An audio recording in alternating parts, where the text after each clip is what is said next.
వారికి ఈ సంవత్సర ప్రారంభంలో గురుబలం చాలా అనుకూలంగా ఉండడం జరిగింది. అంటే సప్తమ స్థానంలోకి గురువు వచ్చినప్పుడు ఎక్కువగా అది వివాహ సంబంధించిన విషయాల మీద ప్రభావం చూపుతూ ఉంటుంది.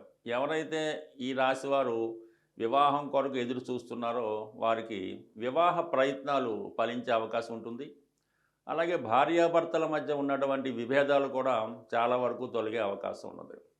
దాంతో పాటుగా ఉద్యోగపరంగా కొన్ని కొత్త అవకాశాలు రావడం జరుగుతుంటుంది. అంటే ప్రస్తుతం మీరు ఎక్కడైతే ఒక పర్మనెంట్‌గా ఉంటూ అక్కడ ఒక ఉద్యోగం గానీ, వ్యాపారం గానీ, మరేదైనా కార్యక్రమంలో నిమగ్నమై ఉన్నవారికి కొన్ని కొత్త అవకాశాలు ఈ సమయంలో రావడం జరుగుతూ ఉంటుంది. అంటే మీతో ఎవరైనా కలిసి వారు మీతో కలిసి ఒక కొత్త వ్యాపారాన్ని స్టార్ట్ చేయడం జరిగే అవకాశం ఉంది. లేదంటే మీరే వేరొక చోట మీ కార్యకలాపాలు చేయడం జరుగుతూ ఉంటుంది. అంటే ఒక కొత్త బ్రాంచి ఈ సమయంలో ఓపెన్ చేస్తారు.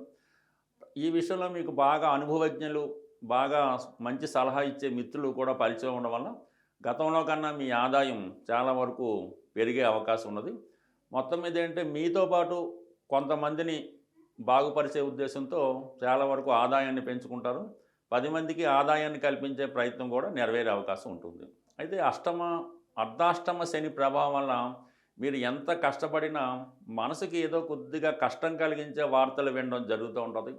అలాగే స్థిరాస్తి సంబంధించిన విషయాల్లో కొన్ని చికాకులు, ఇబ్బందులు కలిగే అవకాశం ఉంది. అలాగే మీ సొంత ప్రాంతంలో మీ తల్లిగారికి కానీ, మీ పెద్దవారికి ఎవరికన్నా కొద్దిపాటి అనారోగ్యం జరిగే అవకాశం ఉంది. ఆ కారణం వల్ల కొంత ఆందోళన చెందే అవకాశం ఉన్నది. అలాగే మీ యొక్క ఆస్తిని మీరు అనుభవించలేకపోతుంటారు. అది ఇతరులు అనుభవించడం జరుగుతూ ఉంటుంది.